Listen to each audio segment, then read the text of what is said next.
My next guest is coming off a huge win on short notice against John Allan this past weekend at UFC 268. It is Dustin Jacoby, live from the golf course. Dustin, how's it going, man?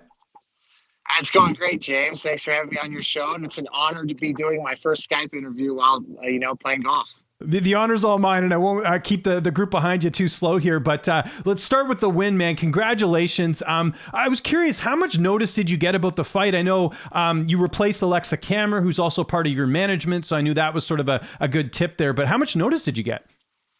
I found out Sunday night. I was actually at elk camp. I was hunting. I was on a hunting trip, and I had planned on being in New York for Jordan Williams. I was going to corner him. And I got the call Sunday night from my buddy. Thankfully had service. A text came through, and we packed up camp Monday morning, and we were off to Vegas. New York. I'm so used to saying Vegas. Yeah. No worries. I know exactly what you meant. And did you know much about John Allan at all before taking the fight? Like, what type of game plan did you make going in? I tell you what, man, I didn't know anything. I knew he was John the Hunter Allan, and I thought that was a sign, to pack up hunting camp and to go hunt the hunter.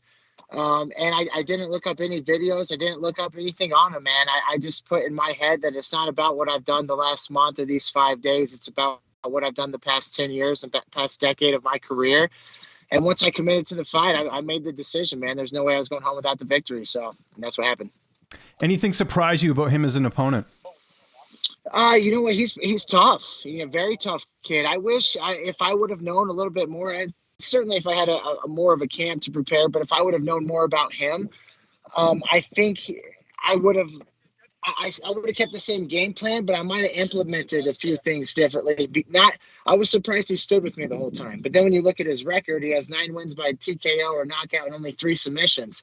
I was fully expecting him to try to take me down from the get-go. And, the longer we engaged in the kickboxing, match, there's no way he's going to win that fight. How do you celebrate after a win like that? You're in New York, big win. How did you enjoy yourself that evening? Yeah, well, a good buddy of mine, Vellante, who fought me, right after me, he had unfortunately lost, but he had an after party, and I went and hung out with him, and I had my team there, and we were just hanging out at the town, man. Literally, Jack Doyle's bar right across the street from Madison Square Garden, watching the fights and just hanging out, enjoying the night. That's great, man. That's awesome. And then, as far as right now, what course are you at for people who might be wondering? Yeah, man. So I'm in Castle Rock, Colorado. This course is Red Hawk Ridge.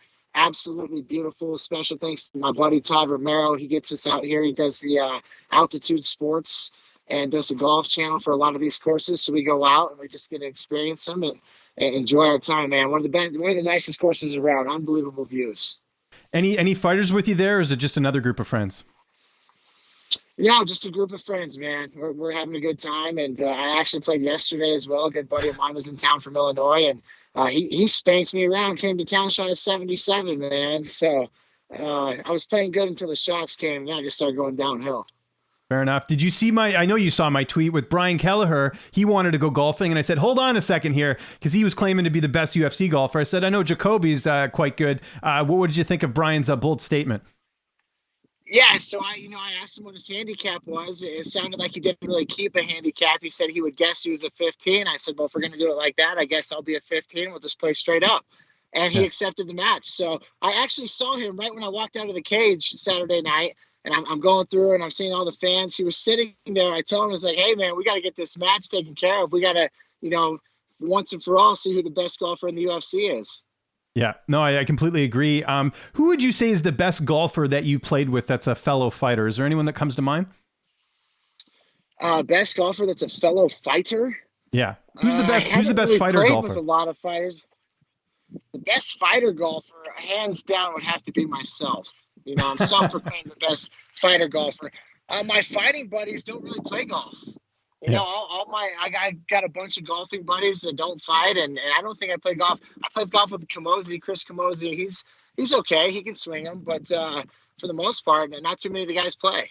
Okay, well, we got to fix that. I told you, we got to organize a golf tournament. Coach, Mark Montoya, yeah. Coach, Mark Montoya, he's pretty good, man. There's no golfer that I've ever played with amateur-wise that spins the ball on the green as much as Mark does. So very good ball striker, and he can play. What is the agenda for the rest of the week? We see you playing golf here. Going to play some more golf, going back to training. What's sort of the plan for the rest of the week? Yeah, so I'm going to play some golf tomorrow. Again, with my buddies in town. We're going to play tomorrow afternoon. Very nice country club.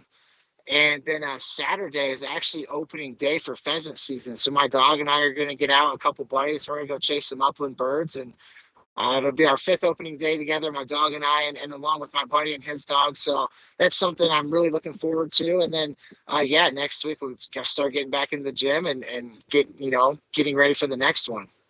When do you see the next fight happening? When would ideally be the best time for you to step back in the cage? I'm not too sure. Yeah, the body is pretty sore. My legs are sore. My arms are pretty sore. John hit hard as well. I took a couple shots that, I told myself I need to, stay focused and finish this fight strong because he can end the fight at any punch. So, just get back in the gym, roll around. Who knows, man? Sometime next year, March, April. But then again, if the body's feeling good and I get a call on a big challenge, you might see me before then. There you go. And any opponents in mind, or you just leave that up to your coaches? I'll leave that up to my coaches and manager. Of course, I'd like my opportunity to get a number next to my name and seek those opponents. Kulaba's now ranked 15 in the UFC rankings, which, there's no doubt in my mind I'd beat him. And again, on short notice once again. So we'll just see what happens, man. And I am looking forward to getting a ranking next to my name. What hole are you on right now, and how much has that fight impacted your game today, or did you not even miss a beat?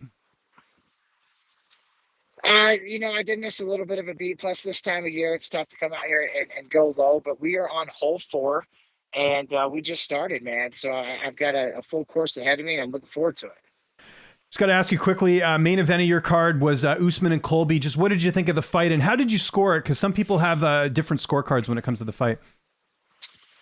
I thought it was an excellent fight, and I thought that Kamaru retained his title. You got to beat the champ. Colby has the heart of a lion. Unbelievable competitor. That guy just does not go away. Dana said it best. If Kamaru didn't exist, he would be champion. So, unfortunately, Kamaru does, and I had him winning the fight.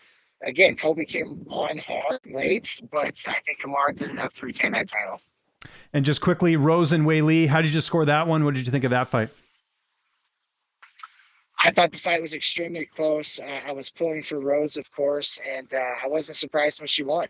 I was a little nervous going into the decision, but again, I thought she did enough to win the fight. And lastly, Chandler and Gaethje, just your thoughts on that fight, and just it was awesome for a 3-round fight. It was awesome, man. Both guys are unbelievable. I talked to my coach about it. I think he said it best. I think Chandler's ego kind of kept him from winning that fight, putting his hands down and coming forward. Like, we know you're tough, but you need to be the victorious guy the guy that comes out victorious, not the tough guy that loses. So I think his ego got in the way a little bit, but great fight nonetheless. The fans won, two brilliant fighters, and excited to see them continue their careers. All right, before your friends hate me, Dustin, all the best, man. Really appreciate the time. Anything you want to say before we get out of here? We'll give you the last word. I just want to thank my family, my friends, my coaches at Factory X, Mark Montoya, my teammates, my strength conditioning coaches at Land Up Performance, and my management team at Iridium Sports Agency. I wouldn't be where I am today without any of those guys and any of those people that are in my life. So, you're only as good as the people you surround yourself with, and I'm truly blessed to just be surrounded by a lot of great people in my life.